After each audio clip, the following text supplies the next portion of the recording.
What is something you consider yourself pretty above average at? I'm pretty good at opening tiny 2 milliliters tubes, flip top or screw cap, one-handed. Fellow scientist. I've done some work with those tubes and I cannot confirm. They are a huge pain to open with one hand, and I'm always paranoid I'll flick them out of my grip onto the floor. Organizing rooms. When I was little I had so much fun cleaning and organizing my friend's room whenever we met. I don't know why, but it still lets me feel good. Wanna come to my house and hang out? Hand me the broom. I'll bring my shark vac. Being a brother. I kinda had to raise my sister because our parents didn't really care. I taught her cooking, cleaning, helped her with school stuff, and the basic stuff about life. She's now acing college and I'm prouder than ever. Edit 1, well this blew up. I want to thank everyone who reached out in any way for the love and support. It means a lot. It's so great to read your stories as well. You're a wonderful brother. Wishing you and your sister the best things in life. Thank you so much. Pretty good memory. That helped a lot in high school. Turned out to be kind of a curse for me too. I can remember studying outside of school once throughout all 12 grades. Tests were just another day of class. I didn't get 100 on everything, but I maintained solid A's and B's up until college. Motivation and reward systems kinda got fucked by that. I never had incentive to push myself, so I never did. Looking back, I think I would have been better off in the long run if I did worse in early grades. I'm having to learn a lot of methods for focusing and dealing with obstacles even now that I'm done with college that a lot of kids had mastered in late hip school. This is how I feel too. I was able to memorize shit, not math or chemistry, so easily and regurgitate it at the appropriate times that I didn't learn how to really study. Being handy. People are always so surprised that I just seem to MacGyver my way through life. If the women don't find you handsome, they should at least find you handy. My mom was also my Girl Scout leader, and she pushed us all to be problem solvers. I cannot tell you how many people I've surprised over the course of my life by finding a solution. And the surprise turns to genuine shock if it's on a topic that's not girly. Like one time, we blew out a tire at 10 p.m. in a rural area when my fiancé had a sprained shoulder. After I got us fixed with a donut and home safe, his uncle said, "Oh, so your father taught you car stuff, huh?" I had to laugh because Dad's version of that story would have involved calling and then sitting tight. How the fuck do you fix a tire with a donut in American English? A spare tire is called a donut. Edit. Yes, donut is specifically an undersized, emergency spare. 30 replies have already commented on different regions in which this terminology is/isn't used. As a linguistics professor, I like this discussion, but alas I can't reply to all of you. Jesus, that's a relief.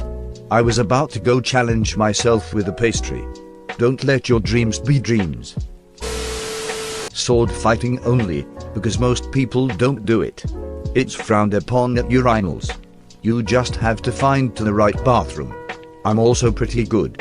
I regularly challenge people and have actually beaten quite a few professional sword fighters within a couple of seconds. I had to stop as they confiscated my gun. For some reason I have a stunning memory for numbers. Facial recognition names, I'm awful at. But I only need to see a phone number or even a credit debit card number once and I'll remember it. Well, now we know your password format. His password is not a face. Oh, so that's why I only see asterisks when I look at the mirror, huh? Weird. When I look in a mirror I just see Hunter 2, yeah that's what he said, asterisks. Public speaking. I just don't get nervous about it. I make sure I'm prepared and then remind myself that I'm the expert in what I'm talking about. Edit. I should clarify that I don't think I'm an actual expert on anything. It's more like I know more about this topic than anyone else in this room mentality because I'm prepared. I public speak for a living.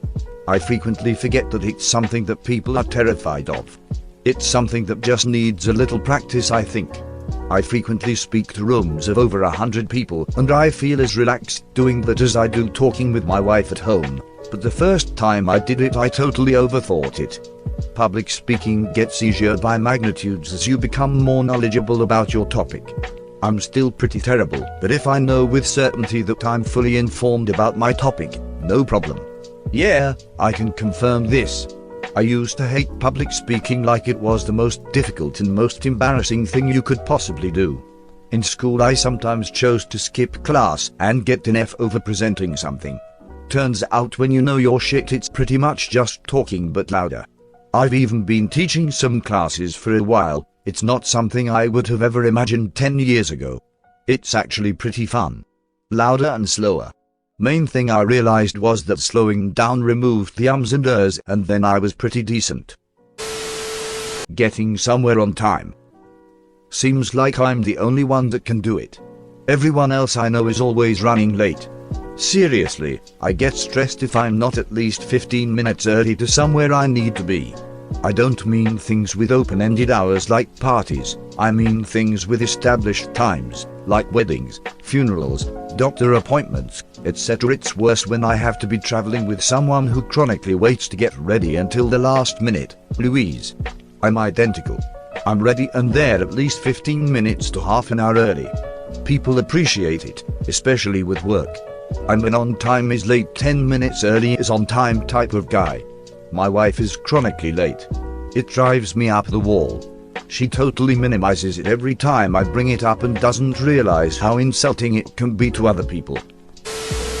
Animal husbandry. I've raised and tended my own horses, donkeys, goats, chickens, cats, dogs, mice, had wild animals for release, and rescued domesticated ones. It is not hard to own animals, but it's hard to care for them properly and give them exactly what they need to thrive both physically and mentally. Got to admit I thought you meant something else when you said animal husbandry. Civ 5 prepared me for this moment. Sleeping. I can go to sleep and wake up exactly when I want. I can sleep for tilde 1 hour on command with no alarm. I can sleep for tilde 8 hours no problem. I also learned in boot camp that if I focus I will also not move in my sleep. As well, I can lucid dream easily. That sounds like an amazing ability to have. 3:46 a.m. Me, go to sleep damn it, brain, can't, too much energy, so excited. Me, fine, let's get up and do something. Sits up. Brain, no, I feel so tired now. Me, okay. Then let's lay back down and sleep like I fucking want to. Brain, head hits pillow again. Brain, oh boy, I'm so excited, wait dow. Me, what the fuck do you want from me? Followed by, alarm, rings that it's time to get up. Me, I guess I better get out of bed. Brain, no let's not do that. I think we're sick today. Just call in sick. Me, no. I'm a responsible adult. Brain, fine, get up and see if I care. I'm just gonna make you tired until lunchtime out of spite. And those 16 coffees you'll drink aren't gonna do shit to help you. Making flavored coffees and hot chocolates at home. I feel like I have my own private coffee shop at a fraction of the cost per cup. Would you mind sharing techniques? It sounds tasty, sure, though I'm only above average, I'm a major fan of Chaz. So before adding the coffee I'll put a packet of Carnation Breakfast Essentials or hot chocolate into the cup. From there, a little bit of Terani syrup, coffee, a splash of vanilla coffee creamer, then mix it all up. Top with whipped cream and the most important part, chocolate sprinkles. As for hot chocolate, a quick cup is just a mix made up, a decent amount of milk, Terani, and topped the same way as my coffees. If I'm really wanting an elevated cup of cocoa I make it from scratch on the stove. Edit. Forgot that I've recently begun experimenting with adding like half a spoon of 100 unsweetened cocoa to good effect. Adds more chocolate goodness and helps keep the sweetness levels in check for my tastes. Edit 2. Noticed a lot of flack about the sugar content. Yeah, they're sugary, but I don't have them every day. Maybe twice a week. Also did some math and the ones I make aren't as loaded with sugar as like half the Starbucks menu, so there's that at least. Most of that comes from the breakfast essentials too, so you can cut it down for more unsweetened cocoa to lower the sugar content. falling asleep. Takes me about 30 seconds from head hitting the pillow to dead asleep. Edit. I see a lot of folks mentioning narcolepsy and sleep apnea. To my knowledge, I don't have any other symptoms of either condition. No daytime tiredness, no waking up feeling tired. I am a side sleeper, and I average about 7.58 hours per night. Beyond carrying a few extra dad pounds, I'm healthy. I accidentally acquired my propensity for rapid sleep in the military as an infantryman. No conscious effort on my part, just when there's time to sleep, you get what you can, when you can. I'm sure other military folk can attest. Teach me this power. There's a technique out there from the military. Basically, if you don't move and don't think for a minute or so, you'll sleep unless you have a medical issue. Works great for me. There's more to it than that, and the military technique requires some practice to master. Assumptions made a good video explaining and teaching this, including a simplified method, but also how to practice it thoroughly. It works very well in my experience. Edit 2. Lowering temperature helps you sleep and improves sleep quality. Examples of lowering temperature is using an A/C, a fan, or simply sleeping with less clothing. OBS. Don't let a fan or anything similar blow directly on your skin, it can lead to muscle soreness pain. Edit 1. Since so many commented that sleep in 2 mean but 7 mean video, the first 2 or so minutes of the video explains the technique simply for people looking to sleep quick. It works half as a placebo and half as a genuine method. Because later in the video, they explain the method in detail, how to practice it and some history uses behind it. Edit 3. I never really do this, but I just want to say that this is now my top comment. Cheers.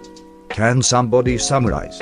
We don't all have the luxury of watching educational YouTube videos from the bathroom stall at work. Relax your entire face, including the muscles inside your mouth. Drop your shoulders to release the tension and let your hands drop to the side of your body. Exhale, relaxing your chest. Relax your legs, thighs, and calves. Clear your mind for 10 seconds by imagining a relaxing scene. If this doesn't work, try saying the words "don't think" over and over for 10 seconds. Within 10 seconds, you should fall asleep. Thanks for watching. Please subscribe for more upcoming videos. Have an amazing day.